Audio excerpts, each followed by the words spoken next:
This is Duke University.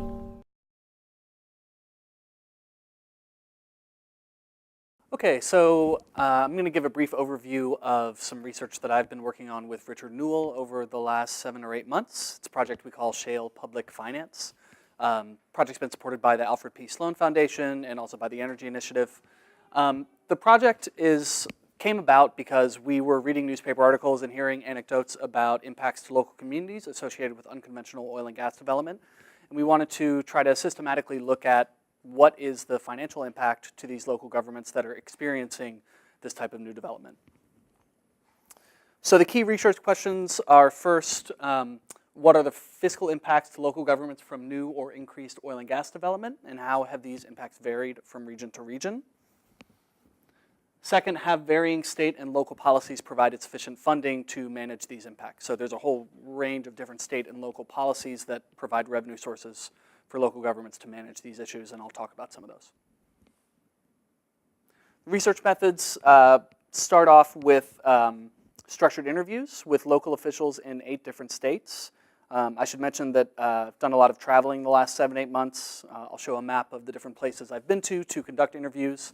We've done interviews with over 100 local government experts, mostly local government officials such as city managers, county commissioners, or area experts on oil and gas industry associated with the local government.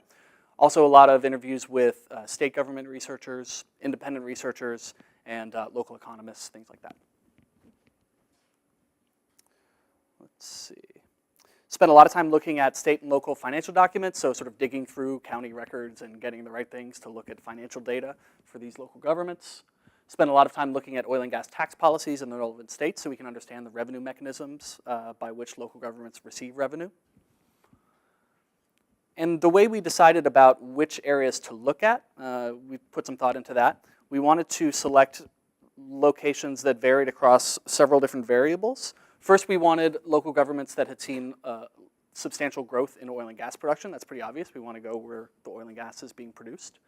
But we also wanted to look at areas that had a variety of state-level policies and local policies, different governance structures, and other different demographic traits, such as the size of the city. Is it urban or is it rural? Things like that. We also wanted to look at local governments that were experiencing different phases of development. And this is important because as natural gas prices were very high in 2007, 2008, some areas experienced substantial new development, and that development has trailed off in some of those natural gas-heavy areas. More development has moved to oil-heavy areas, and that's an important dynamic. So this map is a heat map. The darker colors indicate where more oil and gas drilling permits have been issued over the last 90 days. That's from Drilling Info, which is an industry data source. This is just to show where we've traveled. So 2 different parts of Pennsylvania, the Marcellus region, western North Dakota and eastern Montana, the Bakken, the Denver-Julesburg Basin and the Piceance Basin in Colorado, the Green River Basin in southwestern Wyoming, 4 different parts of Texas, so the Barnett Shale around Fort Worth, the Haynesville Shale, which stretches into Louisiana, the Eagle Ford, the Permian Basin in West Texas, and finally the Fayetteville Shale, which is just a little north of Little Rock, Arkansas. So this is where we went. Now I'm going to talk a little bit about what are the key revenue sources that we saw for these different governments, and then what are the key costs. So first, revenue sources. Starting from the left side of this figure, you see the red arrow, severance taxes. Most states collect a severance tax or some similar fee. Pennsylvania collects an impact fee. That's based on the volume or the value of oil and gas production. The state collects that revenue, and then it may or may not allocate that revenue back to local governments according to their own formulas. So states differ significantly along these lines. Next major revenue source for local governments are property taxes. And in some states, local governments can tax oil and gas production as property and collect revenue based on that production. That's not true in all states. But in the states where it is true, county governments especially see a lot of revenue from property taxes on oil and gas production. Leasing payments, the blue line, if county governments or municipal governments own substantial land and they control the mineral rights, they can lease their land for oil and gas production and receive direct payments from oil and gas companies. Fee for service and in-kind, those are 2 different things, the green arrows. Fee for service would be something like land records requests from the county clerk's office that oil and gas companies need to pay for. In-kind services would be things like road repairs. In some parts of the country, road repairs are common, road damage is common associated with the industry, and oil and gas operators will actually do the repairs themselves after they've completed the wells. That's not true everywhere, but it is true in some places. Finally, sales taxes associated with population growth. This tends to be a major revenue source for municipalities. It's also for some counties in some states. In some states, there's no sales taxes for counties. In other states, there are, and that, of course, varies from jurisdiction to jurisdiction. Now the new costs. So there are sort of three major new costs. The first one is illustrated, I think, by this picture that I took outside of Watford City, North Dakota. And this picture shows a new housing development. So when oil and gas production occurs in a region, especially a rural region such as North Dakota, population growth can happen very rapidly. And when you have new population coming in, the government needs to provide more services. One of the most expensive of those services are water and sewer services. So extending water lines, extending sewer lines, upgrading sewer and water equipment, and that can cost tens of millions of dollars for even small municipalities. So this can be a big deal. The second issue associated with population growth are staff costs. So as populations grow, local government provides a variety of services, all the normal services that you usually provide, policing, emergency services, administrative services, and many local governments have expanded those services as their populations have grown. The third major cost I already mentioned, which is road damage. And this is a picture I took in the Eagle Ford Shale in South Texas. It shows a road that used to be entirely paved, and you can see that it's sort of turning into a gravel road over time. They're building a pipeline there on the left for liquids transportation, and you can see there's a oil and gas truck coming down the road. Not sure exactly what it's carrying, but this road was just exclusively trafficked by heavy trucks like this. It was a little scary. So what did we find when we talked to people about these issues and we analyzed the financial data? We found that we see mostly blue colors across the state, and that indicates net positive financial impacts, which is to say that the new revenues accruing to these local governments tended to outweigh the new service demands that they needed to provide to keep up with the industry. The darker blue indicates places where everywhere we went, every local government reported some sort of net positive. The lighter blue represents most local governments had a net positive, but there was a mix. Some local governments may have experienced a large net benefit, some a small net benefit, some a roughly neutral impact. And then up at the top, you see the Bakken region in red, which during our visit, we found most of the local governments in the region had experienced net negative financial impacts to date. And our working hypothesis on this is that the Bakken region is extremely rural, and they are at the peak of development, or they were at a very active stage of development during our visit. And population, many of these cities, has doubled, tripled, quadrupled just in the last couple of years, and it's very difficult for any local government to keep up with that speed, that type of growth. So just a couple notes about the next phases of this project. We're going to be publishing a report that outlines the issues I just discussed, hopefully next week. The next part of the project is going to look at government revenues and allocations from oil and gas production. So that'll be looking at how state and local governments collect revenue from oil and gas production through a variety of sources. There's a substantial literature out there on government take associated with fiscal policy towards oil and gas production that usually focuses on the sort of international and federal level related to oil and gas development in offshore areas and how nations attract oil and gas development. So this is related to that work, but we're really focused on the local government aspect of it. What we're going to be doing is we are going to construct and present a standardized metric that shows how states collect revenue and then how it's allocated back to local government. So in the end, we'll have figures such as these that show how much overall revenue was created by oil and gas production. So this is the total value of production, all the cubic feet and all the barrels of oil that was produced, how much revenue was generated. Some of that revenue is going to go in the form of severance taxes. Some of it will be property taxes. Some revenue is generated on production on state lands, and some revenue is generated from production on federal lands. The rest of that revenue stays in the hands of producers and private royalty owners.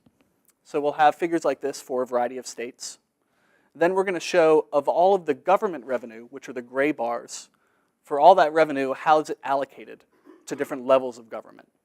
So some of the money is going to go to counties, some of it's going to go to municipalities, Some of it will go to other types of local governments, some to school districts, some to state general funds, some to state legacy funds like investments in research or conservation programs. And then there's some smaller other sources that we'll talk about. So that's the project. We're also expecting to expand this to 8 additional states so that we'll be looking at every major oil and gas producing state in the nation. We may go up to Alaska and see what's happening up there. Not a whole lot of new production in Alaska, but they've been thinking about these fiscal issues for a long time. So that's the project.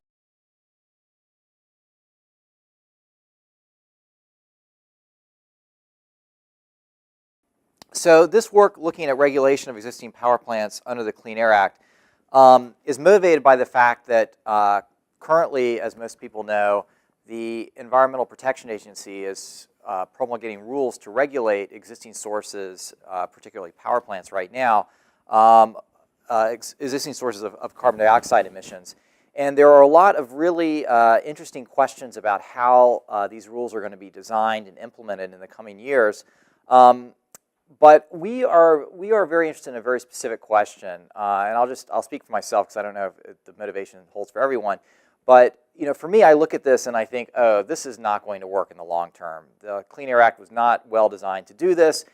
We'll be doing this for a little while. We're going to have to come back and fix it in about 5 years or 10 years, whenever we have the political appetite to do so.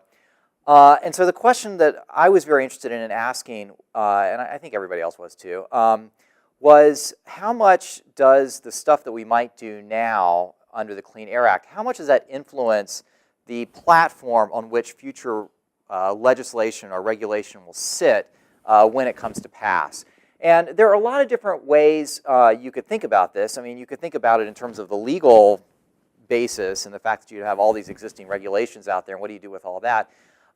We were interested, or I think the work that we're doing in the paper tries to think about other dimensions of the legacy that might be presented. So what we're going to do, or what we did in the paper that is almost done now, is we used a model of the electricity sector that Martin has perfected that allows us to model the dispatch of electricity across the United States. I'll talk about it in just a second in more detail. And we use that to look at a couple of stylized policies. They're not meant to capture all of the idiosyncrasies of how regulation could be implemented, with California doing one thing and New England doing something else. But it's trying to think about some of the big picture ideas that govern how the regulation might be implemented, whether or not it'll be a tradable standard with flexibility or not, whether or not coal and gas will be differentiated. And we look at the impacts of those policies coordinated so that they deliver the same sort of near-term emission reductions.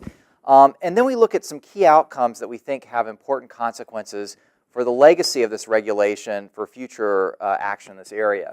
And I've listed a couple of the main things that we're looking at, and you can kind of think about it in 3 areas. First, we're looking at kind of the environmental legacy. That is, even though the policies will deliver the same emission reductions, say in the next few years, they may have very different consequences for emissions over the long term.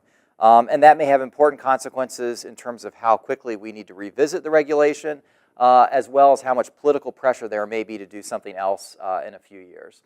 The next couple of things, like costs and capacity changes, are economic consequences that may affect what sorts of perspectives different stakeholders take. For example, if we end up getting rid of a bunch of coal plants, those coal plants are gone, so there's no real stakeholders there.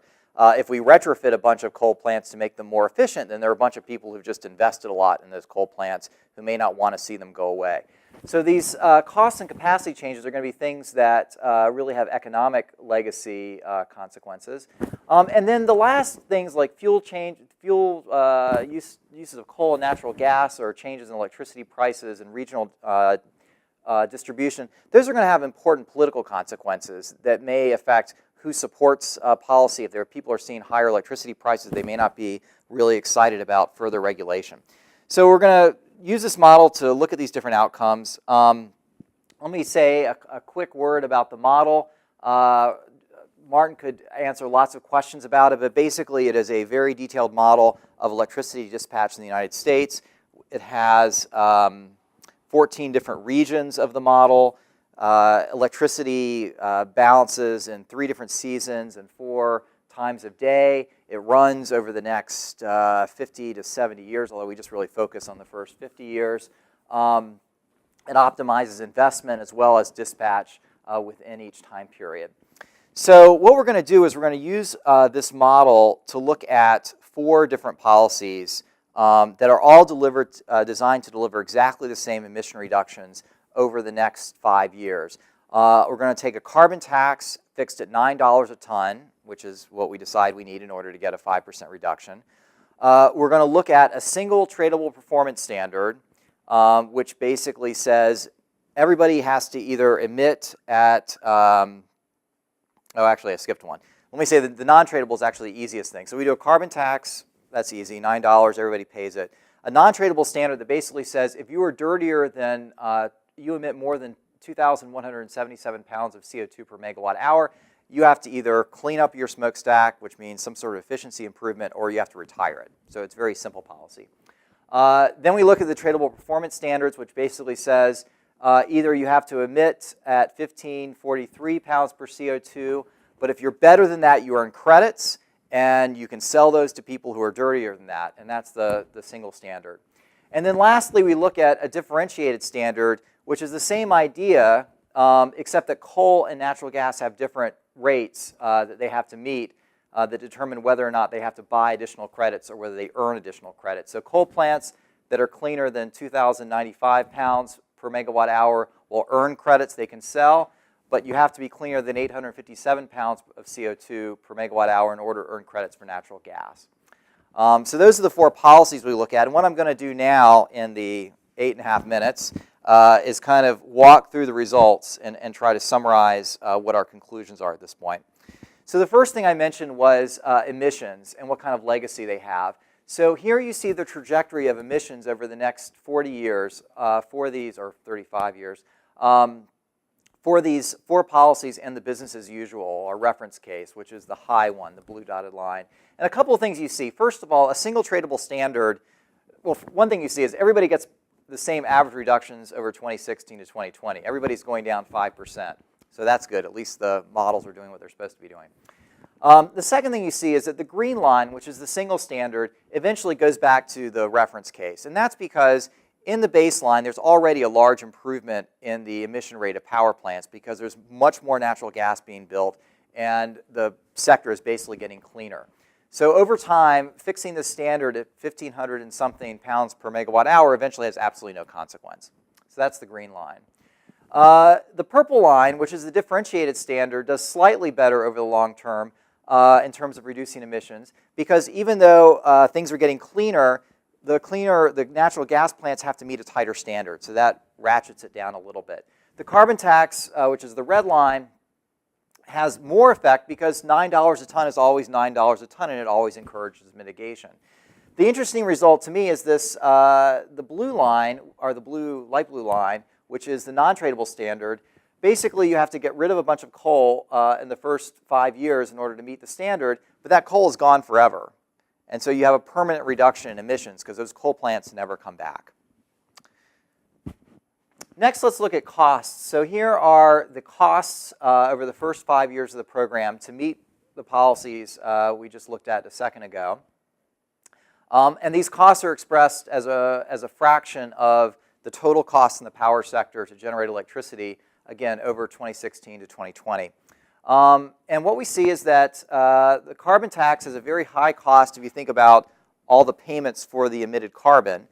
But if you subtract out those payments, which go to somebody, they aren't actual costs, the cost of the carbon tax and the single tradable standard are about the same thing, which is not surprising because one of the small nuances I didn't emphasize when I was talking about the model is that the model is holding demand fixed right now. So normally you would think a single tradable standard would distort electricity prices, as we'll see it does, and that might affect demand. We don't model that right now, and we could talk about how big that error is in the Q&A if people want. The interesting thing you see is that the differentiated standard, the purple bar, is actually more expensive than the non-tradable standard. And this was interesting to us at first before we realized what's happening is that the non-tradable standard, the differentiated standard, the purple bar, which you would think is cheaper because all the options available to you in the non-tradable standard are actually available to you in the differentiated standard. As you could just choose to retire a bunch of plants in order to meet the differentiated standard, but somehow you choose not to do that and you have higher costs. And the answer is that you have higher costs in 2016 to 2020, but you have lower costs over the whole horizon of the policy. And so you can see that if you look at the next slide, which looks at the net present value of all the costs over the next 35 years. And what you see is now the purple bar is actually less than the blue one. That is, the differentiated standard, which is tradable, is cheaper than the non-tradable standard. Again, this kind of meets our intuition. The carbon tax is slightly more expensive when you look over the next 35 years than the single standard, but that's because you're actually getting more emission reductions, as we saw in the earlier picture. So you look over longer periods of time, you get more reductions and higher costs. Okay, enough about costs. Let's talk about capacity changes, because I think that was one of the things that motivated me to get into this in the first place, which was there'd be these physical changes in the infrastructure that would affect what sorts of things might happen after 2020. So I've highlighted the main changes. What you see here are coal retrofits.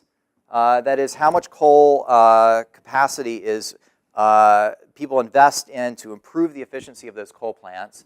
Coal retirements, that is how much coal is just taken out of the system, and then how much new natural gas is built. And then you see the four policies in the reference case are the different rows. So the first thing to notice is that there's a lot more coal retrofitting in both the differentiated standard, that is when coal and gas have different standards to meet, as well as when you have this fixed standard for coal that they either have to retire or they have to beat the standard. And those numbers are really quite high. They're 5 to 10 times higher than the other policies. So one thing to think about is when we go forward with these differentiated standards or non-tradable standard as a regulatory system in the US, that's going to lead to a lot more investment in coal, or more investment in coal that could lead people to want to protect that coal going forward post-2020. Retirements, you see the non-tradable standard, which basically says either retrofit or retire to beat the standard, there's a lot more retirements. And so we've already talked about how that just takes the coal out of the system. And then the last thing I'll point out is that both the differentiated standard and the non-tradable standard lead to a lot more natural gas builds, but it's not really a lot more natural gas compared to what's being built over the next 35 years. So in 2020, yeah, we have almost double the new natural gas that we had in the other scenarios, but that's just it's just investment that's been brought forward. It's not investment that necessarily wouldn't happen anyway. It just happens a little bit earlier. So that, to me, is not as much of an interesting result.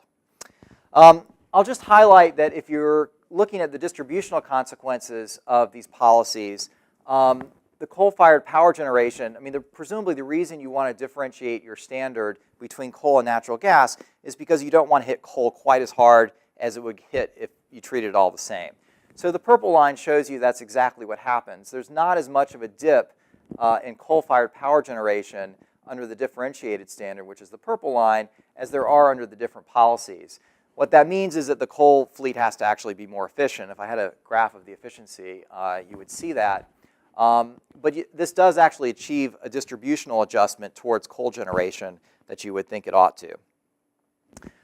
Prices, we care about prices because that reflects what the consumers are going to feel. The model spits out wholesale prices, which is not the same thing that you pay on your power bill, so you have to think about that for a few minutes. But we see kind of a familiar pattern that folks have seen when they look at tradable standards, which is, yes, the carbon tax raises prices, but the tradable standards actually lower prices. And that's because some of the burden is being transferred to existing power plants, and at least in the short term, you see a decline in power prices. Over the long term, obviously, prices have to go up to reflect reduced emissions. What that would mean is if we were looking at demand, there would be a distortion in the demand effects of the policy, and we might care about that. The non-tradable standard has increased prices. The last thing I want to talk about is the regional distribution. And a couple of slides I have to do this in 50 seconds. I'm going to take a little bit more time, and we'll have a little bit shorter questions. I already asked Richard about that, so that's okay. You said it was okay, yeah. So, but not too much more time. Oh, I can breathe a little bit more. Okay. So what this shows you is the top panel is the effects on prices across the 14 different regions, kind of grouped into West, Central, and East. And then if you want to see exactly what the region is, you can look on the chart at the right. And then the bottom panel shows you the single tradable standard. And the thing I would highlight about this is a single tradable standard, in terms of which regions have more burden and which regions have less, it's kind of the same. It's just the whole thing has been shifted down. Because a tradable standard, if you think about it, basically means you don't have to pay for all the embedded carbon. You get it credited back in terms of a lower cost of electricity. But all these bars are I guess I have a pointer here. All these bars are basically shifted down. Like this one's a little lower than that one here. This one's a little lower than that one here. This one's high. That one's a little lower. This one's high. That one's a little lower. It's like all the bars have basically just been shifted downward.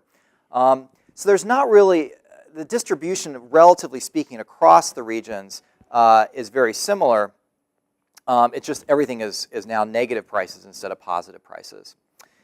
That changes when we look at the single standard versus the differentiated standard. And again, the reason you might pursue a differentiated standard is because you're not only just trying to help coal because you care about coal, you're trying to help the regions of the country that are dependent on coal-fired generation. So what you can see here is that while the single standard had the most favorable price effect in the West, and then the central part of the country and the East were somewhat lower, when you shift and you make it easier for coal and harder for natural gas, what you see over here is that the West now actually has the smallest price decrease, and the central and eastern parts of the country have the larger price decrease. There's a bit more variability in there, but this redistributes costs between what was originally in the center and east and going to the west, and now it's higher costs, relatively speaking, higher costs in the west and lower costs in the central and east. So the differentiated standard is doing two things. It's helping coal generally in terms of more generation of coal, and it's also redistributing the price impacts and the cost impacts from the coal-fired regions to the gas-fired regions. So the key takeaways, and I'll pause here for a couple minutes and try to synthesize this a little bit.